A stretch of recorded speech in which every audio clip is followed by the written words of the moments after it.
that is when your audience connects with you. They actually listen to you, and surprise, I have found that it shortcuts the sales cycle. Welcome to Courage to be Visible, the podcast for heart-centered entrepreneurs who are done hiding in the shadows and ready to step into the spotlight. I'm your host, Andrea Stenberg. I'm a video marketing strategist and a big believer that showing up as your true self is your marketing superpower. Hey, welcome. And today's guest is Kristen Robinson. She helps online coaches grow their email lists so they can fill their online courses and programs, which is amazing. Kristen, thanks for joining us. Thanks for having me. So you've been in the online space for a while. Why do you think it's so challenging for so many coaches, course creators, other online entrepreneurs to actually be visible? Why is it so difficult for us? So I'm not going to date myself with how long I've been in because it just makes me sound like I'm ancient. But I will say over as long as I've been in there, it's the same problem. People are totally scared to put themselves out there. And it's just been a thing forever in the online space. But I think my personal opinion is why people are visible is because that means it's real. You're out there. And for a lot of entrepreneurs, that's very scary to be like, oh my goodness, I'm out there. I'm running a business. It's almost like it's true now. You just can't have it in your brain. It's like, this is for real right now. And I think for me personally, I think that's why a lot of people are scared to put it out there because now you can't pretend or it's not really a hobby anymore. It's like a for real, legitimate business. And for a lot of people, that's scary. Right. And then, of course, like once you do get out there, if it doesn't work, then it's like, oh dear, like that's the fear, right? Like what? Exactly. Or in my case, I love this. So I have nieces and nephews are obviously little. Like my oldest niece will be 17, and then they're 13, and then my oldest nephew is 10, and my youngest niece is 8. And so we always have this family conversation of, so what does Auntie Kristen do again? And the adults are like, and then I gotta love my niece. Well, I found Auntie's Instagram. Oh, okay. And it's like, oh, that's right. They're old enough to be on Instagram and look at my stuff. And I love it. They're like, Nana, that's my mom. Nana, look, Auntie's on Instagram. Oh, and look, all these people commented. And it's like, oh, the kids are telling on me. Right? So I know. I have the same. I have triplet nieces, and they're like amazed that I'm on TikTok. It's like, right. So yes, who knew that was the thing that would make us cool, right? Right, but at the same time, when you're an online entrepreneur, let's be real. When you're an online entrepreneur, a lot of people think you should get a job and all those other stereotypes. And you could hide it from them because they're not on social media. But now that the younger kids are on there, like, hey, Auntie's on YouTube or Auntie's on, it's like, oh, I can't really keep this a secret anymore, right? Like, and that's the thing. It's like, it can't really be a secret because now the grandkids, nieces, nephews, whatever that generation may be in your life, they're going to tell on you, which means now it's really real. And you're like, I want to hide in a closet somewhere. And I think that's just another thing about visibility is someone from your family, whoever that may be, is going to find out if you've been trying to keep this a secret or you were scared. Visibility is the only way that they're going to tell what you're doing, right? So, yeah. But it's also, it's not just your family. Like if you're not visible, your customers can't find you either. Right. Exactly. But I just think it's a mindset issue of, oh my gosh, I'm out there. It's real, right? I think that's the biggest thing that holds a lot of people back is just the fear that I'm out there, right? And then like you said, well, what if it doesn't work? And I have all this proof of like I was out there and it didn't work. And I just think inside it's just those two things that really hold people back from being visible. So if mindset is kind of the starting point of how to get out there and be visible, what are some of the things that you do to, because I mean, I think we both, even though we both out there, we're doing this, we still struggle with it. So what are some of the things you do to like shut up those demons that tell you to not be visible? So unfortunately, I can't really, okay, so I'm gonna give you some tips, but I just want to say me personally, I can't relate because I'm a childhood actress. And so being in the camera never bothered me since I was the age of 5. So when people go, I'm scared, I'm like, ooh. But I will tell you some of the things I've helped my clients do to get over the fear. So one of the things that I always tell my clients is make a test group, make a test Facebook group in a safe space of like 3 or 4 people where you go live in that group. And so that you're getting used to just getting live, but it's like only 3 or 4 people, right? And then if you want to add, and so this is funny, like this is not going outside the group, this is in the group. And then you keep inviting people that you trust, right? They may not be clients, but like friends or family. And as the group grows, you're like, oh, okay, this isn't so bad, right? And then you start inviting people you kind of know, right? And so basically this group gets bigger, right? Eventually. But the point is that you're going live in front of people that you trust are not going to make fun of you or criticize you. And that just gives you the practice. Because I find that once my clients get the practice of going live, like in a group that they feel comfortable with, it's a lot easier to go. And then we'll say, well, do you have a Facebook group of clients? And most of the time they go, yeah, but it's dead, right? And I'm like, okay, well, how many people are in there? And it's always less than 100. And I'm like, all right, let's do that. And they're like, oh my gosh. And it's like, yeah, but you've gone live like 20 times already, okay? But here's the cool part. Thanks to the Facebook algorithm, which is now a positive thing, and so the one positive thing about this thing now is no one's really going to see it. So just go live and hardly no one's going to see it. And they go, okay. And they do it. They're like, I did it, Kristen. I'm like, great. How many people looked? Oh, 4. Right, 4. It's like, okay. All right, now let's do it again. And they'll do it again. Like, okay, I got 5. And now it's getting addicting to getting more and more people looking at it. So now it becomes more of a game versus the fear. It's like, well, how many people can I get to look? So as they keep putting the reps in and getting the practice because they're doing it over and over, the fear slowly goes away. And so that's what I recommend for my clients as far as like being visible, getting out there, because if they can go live solo, which is probably one of the most scariest things you can do, they could pretty much do anything else. Yeah. And it's also like, let's face it, it is unnatural to stare at a camera or your phone and talk. Like that's not normal. And so it does take some practice just to even get over that, the weirdness. Like, and, people have gotten used to Zoom during lockdowns. People got used to being on Zoom, but it's still not like a natural thing. We didn't grow up with video cameras. So another thing that you can do, going back to talking on your phone, is I always tell my clients, do a show, like a live stream show or something like that. And if possible, get a co-host. Now that's what makes it harder, is having a co-host, because you have to have like the same times or whatever. But what I find is for those clients who actually do a show, like I've done several live stream shows, right, where it lasts a season or whatever. But I tell them to do a live stream show because that's going to build in the consistency. Like you have to do it. You promised people you were going to do this. So by having like like I always tell my clients a live stream show, because you just get another person. It's a little easier versus just setting up a Zoom and telling people to come. Because to me, like for some of my clients, but to me, that would also be nerve wracking. So I'm like, just do a live stream show, pick a platform, Facebook, TikTok, Instagram, YouTube, whatever it is. This is the time you're always going to go live, plan what you're going to say, 3 talking points, and put it out there. And then it's out there. You're done, right? You can't edit it. And I tell them, don't edit it. It's out there. It's done. Like, don't even try to perfect it. Like, it's there. And it's funny because once again, doing the reps, but the thing is, having a show, it's really just the fact that you're doing it consistently. And so it gets them into a consistent practice where they just can't back out. Because some of my clients are like that. They're like, I need a deadline. I need a deadline to keep. It's like, great, this is your deadline. You're doing it every week. You got a whole week to prepare. Just do it this way. And so those are basically the 2 primary ways how I get my clients comfortable on video. Yeah, that's great. Now let's a little bit of a segue. How does the email marketing and having an email list play in to the visibility and the, oh crap, I have a real business now? So one of the things that comes with building your email list is, and this is the most common question, is what do I say to them? And this is why I like it when my clients are visible, because when you are visible, you have something to say.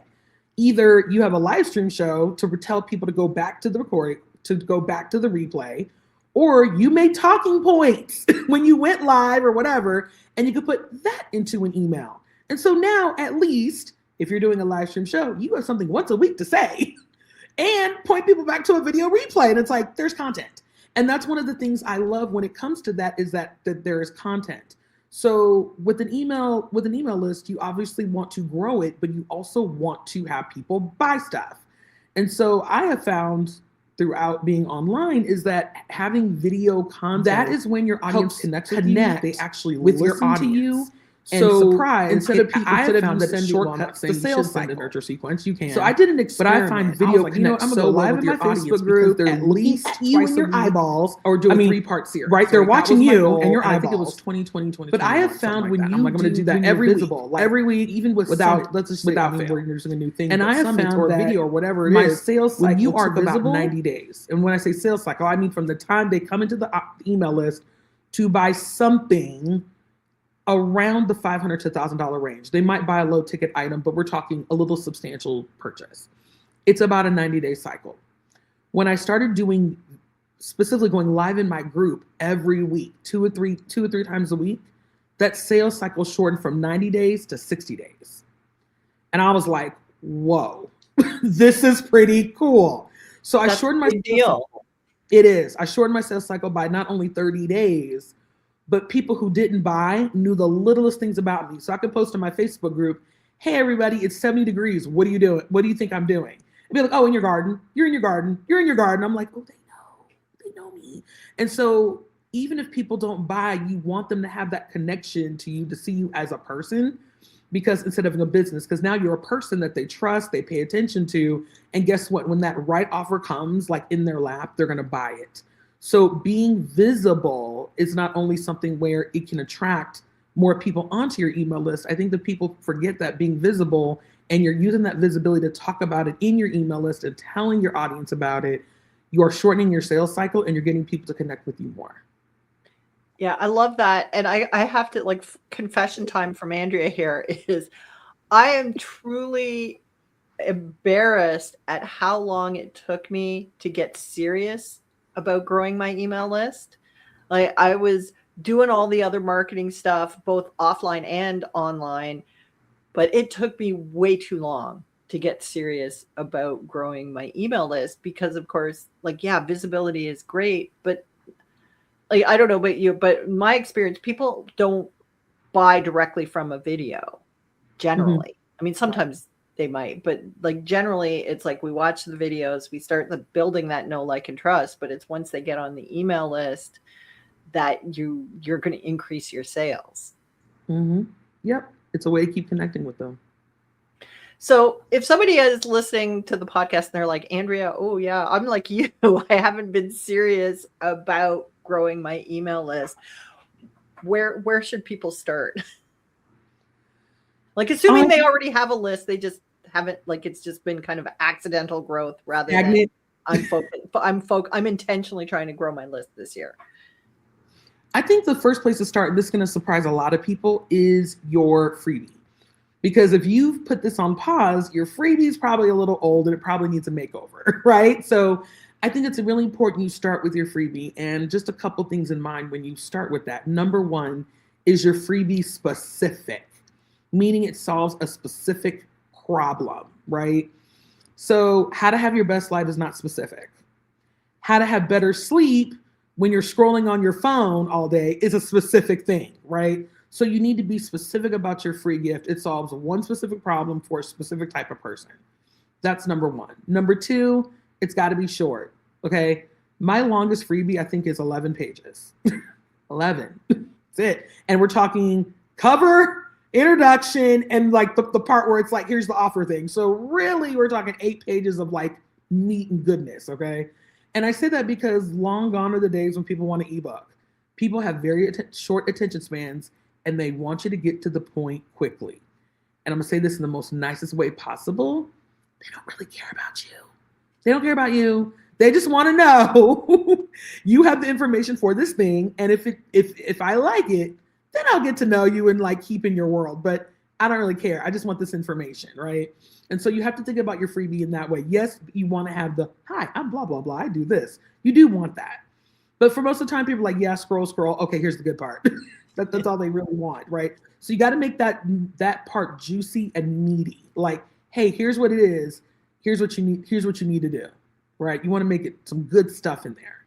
So that's where you need to start with your freebie, revamping it.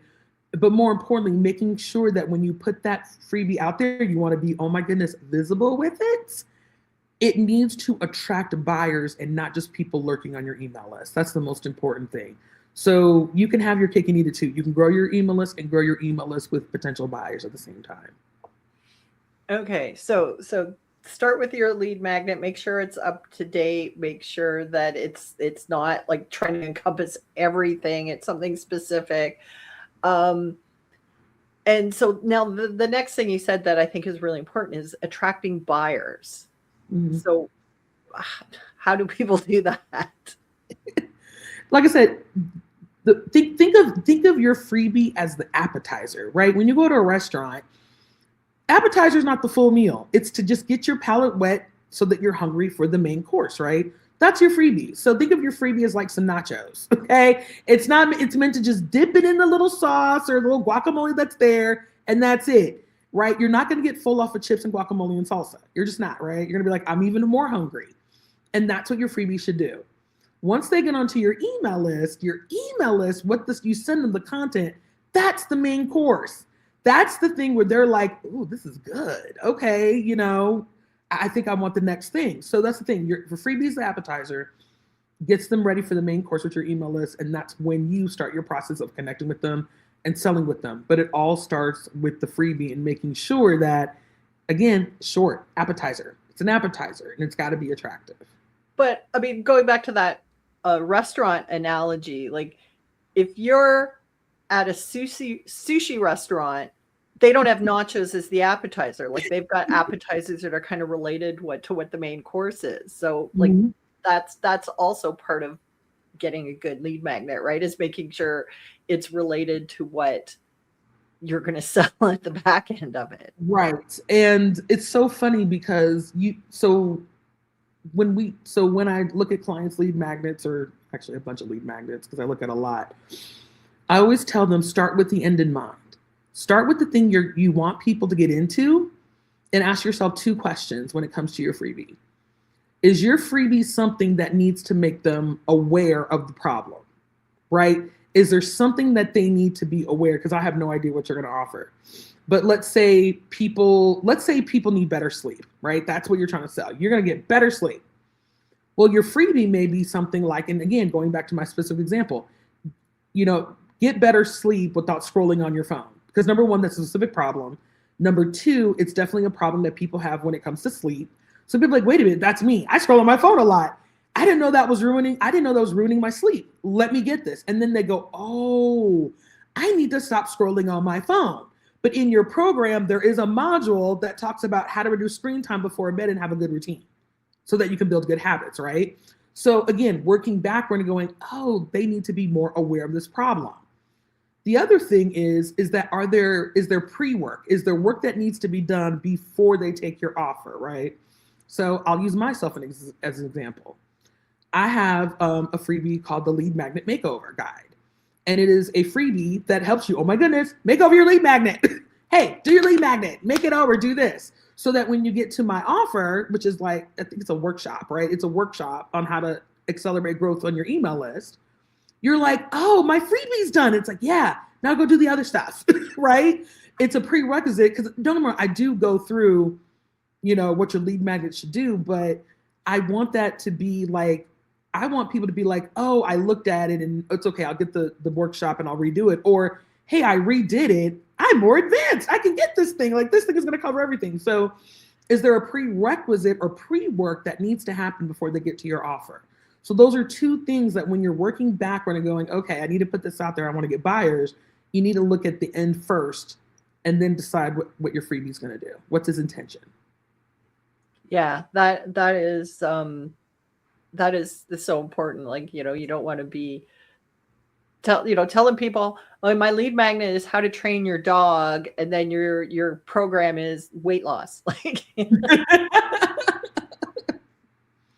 or even just slightly, let's go back to your example about dogs. It's like, okay, well, how to do obedience training for your dog, right? Okay.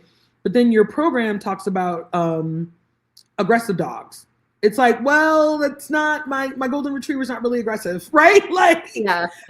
So just even slight little things like that to make sure that it all aligns is really important. Yeah, that's true, because like if you have the exact right people coming on your email list, even if they're perfect ideal clients, they're not all going to buy right away. But when you start adding like people who aren't even close to being ideal clients, then you're like, it's going to take you that much longer. And like you said, if somebody's got like a perfectly behaved golden retriever and you're selling how to train your aggressive dog, doesn't matter how much they know, like, and trust you, they're not going to sign that program because they don't need it. So Exactly. so that's what you mean by attracting buyers, is getting people who are a fit for your program, and you know you're moving them closer by giving them some of that pre-work or the setting them up and getting it ready to be ready when you make the next offer. Exactly, because if your freebies focus on one specific thing, think of it as screening the people who come onto your email list. The right people are going to come onto your emails because they want that specific thing. And those people are more likely to become buyers versus just random people, right? Random people who just like the thing. So now we talked about earlier about, you know, if you're doing a regular live stream, so you're building your visibility and then you email your email list about the live, either to get them to go watch it or give them like the outline of what you talked about, or all of the above. How, like, because I know a lot of times people feel like, I don't want to bother my people, or I don't, like, people spend all their time in their email nurturing and they never actually make the offer, or they make the offer once and then like never say it again. So what is the sweet spot for people? Like, when is too much? Okay, so extreme answer to your question, and I will never forget this as long as I live. I was giving a free call to my audience, and this person told me, I couldn't believe it, they had not made a sale in 3 years. And I'm like, how are you surviving? You know, I haven't made a sale in 3 years. And they were telling me they had a 50% open rate. I'm like, okay, so that's not the problem. And I was like, so do they click on the link? And the person's like, yeah, they click on the link. And I was like, but if you hadn't had a sale in 3 years, and then finally it hit me, and I was like, are you making an offer in your emails? And she's like, no, I've been nurturing. And I'm like, for 3 years? I was like, okay. I know. Can you keep a straight face when someone says that? I'm like, I was like, excuse me. And I had to turn off my video and was like, oh my gosh, like, how did you not do that? So that's the very extreme case. Please don't be like that person. Which, by the way, I'm happy to say we finished our free call. I was just like, here, just do these things and just like make a sale, please. Which I was very happy she made a sale the next day. So that made me happy. But my point is that, so I hate the word nurture. And this is because in the online world, the word means to send endless emails of value so that they will buy from you. And it's like, no. So you notice when you said nurture, I didn't say nurture, I said connect. And there's a big difference between nurturing and connecting. So what I tell my clients is you have to connect with your audience. Let them get to know who you are. Yes, you want to give some tips and value, but the thing is, you want to create a relationship, and I'm so proud of doing this a lot with my clients, that when they see you visible or read your emails, they call you in the website world a WYSIWYG. What you see is what you get. There is nobody different behind the curtain. You are the same person that talks to me on a live stream, who sends me the emails. I know what I'm going to get into. And when you create that connection with your audience and they're like, yeah, this is the person I want, there's no doubt in their mind. It's just a matter of, what am I going to buy? That's the question I love the most. Hey, Kristen, I want to work with you. What do I buy? And I'm like, oh, this is great. And I was like, well, tell me what your issue is. And they say this. I'm like, okay, okay, great. Click, give me the link. I love those kind of emails in my email inbox. But the reason I get those emails is because when I'm live, even here with you now, this is who I am. I'm not going to be like, rah, or like cranky or grumpy. Okay, maybe sometimes. But my point is, like, I'm not going to be somebody that like holds back all this information when you work with me. You're like, oh my gosh, she gives so much great knowledge and all these people like her and she's, wow, okay. And then again, you get on my email list, right? You see the emails like, oh, this is who she really is. This is cool. And then again, that perfect offer slides in your lap and you're like, yeah, cool. I'm buying this. There's no question about that at all. And so I think that's one of the biggest things when it comes to nurturing is you need to shift that thought to connection. What can I say to my email list that they know who I am? And that also includes, and some of you guys are going to be really embarrassing, that also includes when you mess up. Okay? That also includes when you mess up. Because trust me, I tell my audience all the time, they'll be like, oh, I thought you were going to offer this workshop. You know what? I changed my mind. I didn't like it. And I'll say it. I'm like, hey guys, I know I said yesterday to buy this thing, but if you click on the button, it won't work because I didn't want to do that anymore. I want to do this. And let me tell you why I want to do this. A, I didn't like it, but B, this was wrong. I didn't like this. So it's now this. And being honest with them when it comes to messing up or being messy, that's what makes you human. That's what makes people also connect and relate with you. So when you get people on your email list and, I guess whoever you are in front of the camera, be that same person off, but more importantly, using that time to connect with your audience so they get to know who you are. So there's no mystery about who you are and how they work with you.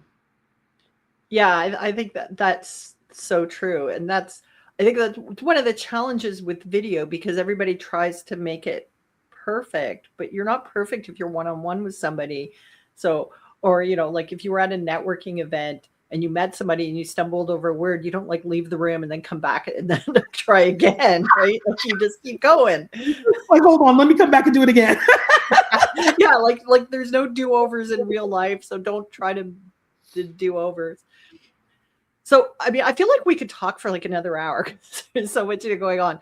If somebody's listening to this and they're like, oh God, Kristen, I think I really need to know more about what you do. Where can people find more about you? So they can grab my appetizer since we just talked about this. So this is my Explode Your Audience Blueprint. And I love this because it talks about the 5 strategies I have to grow your email list. And what I specifically love about this free gift is that I tell you the strategy and then I tell you how I used it. So there's no mystery about, okay, that's great, but how do I do it? It's like, no. Here's how I did it. like here's how it is. And the thing is when I wrote this, and this is why it's one of my oldest free gifts, but I love when I wrote, and the strategies still work, by the way. It's not like it's archaic. The strategies still work. But what I love about it was I wrote it at a time where I was rebuilding my email list. So I had just started. So I built like zero, like everybody else. I went from 0 to 4,200, right? And I was like, yay. But I wasn't making the money that I wanted to make. I was making less. It was a struggle to get to 3K a month, make 3K months. I could do 1,000. That was cool. But if I wanted 3K or 5K, it just felt like so much harder work. So I did what most people shouldn't do is I burned down my email list. I said, look, if y'all want to come, great. The rest of y'all I'm deleting. And I did it. I was just like, whatever. And out of those 4,200, only 1,600 came on. So I lost 2/3 of my email list. Again, that's why I don't recommend you do it. I lost 2/3 of my email list and going, oh, how do I rebuild this? But at the same time, I was like, but I don't want to go through what I just went through struggling to make money. I want to build I have this great second chance to build my email list, but build it with the right people. So, oh my goodness, they're going to buy. And I was like, all right, let's do it. Let's do it. We're going to do it. And I grew my email list from 1,600 to 4,000 in half the time it took me to go from 0 to 4,200. And I was like, oh, I did it better. And I did it better. Yay. And the sales started coming easily. I'm like, okay. So I wrote it at a time of not, oh, I have 4,000. Woohoo. No. I wrote it like, I have 1,600. I am miserable. Right. But it's almost like a journal. Like I showed you the strategy and let's show you how I did it. And that's what got me to the 4,000 in a year and a half. So the perspective is not of someone who has a big email list. The perspective is someone who has a small email list. So for those of you who are like, oh, my email list is tiny, this is really something you want to take, you want to read, you want to digest, take some notes while you're doing it. I love that. So it's really like you were really in the trenches and actually using what you were telling people to do and then showing people how you did it. So that is fabulous.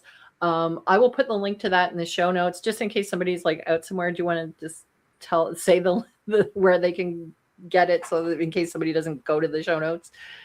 So the link is really long. So I'm gonna just trust the show notes. Okay. So please make sure you go on the show notes for it. The link is kind of long. I hate saying it. But yes, make sure you take a look at that, and make sure you read the show notes. All right. Sounds good. Kristen, thank you so much for sharing all this great knowledge. And like, if you're listening, don't be Andrea and wait a long time to grow your email list. Go get Kristen's guide right now and start today.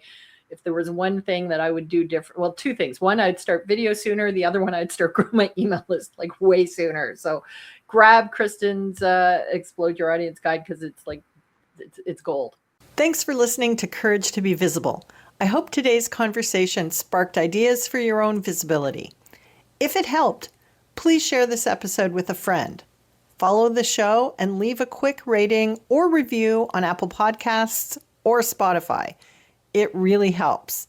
For links, show notes, and free resources to grow your visibility, head over to the show notes or visit my website. See you next time.